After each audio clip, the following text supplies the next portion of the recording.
Allora, siamo qua per dare qualche aggiornamento sul rapimento del minore e il quale è stato trovato ieri sera, in serata, dalla polizia rumena in uno snodo ferroviario ai confini con l'Ungheria.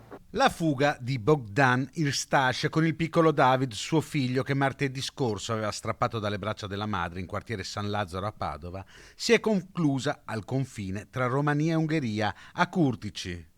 Al controllo documenti, la polizia frontaliera ha riscontrato che c'era una segnalazione per la scomparsa del bambino.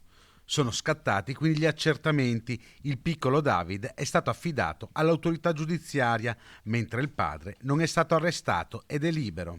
Non è stato di fermo, non c'è- non è- sicuramente non è stato di fermo, quindi quello non lo possiamo dire.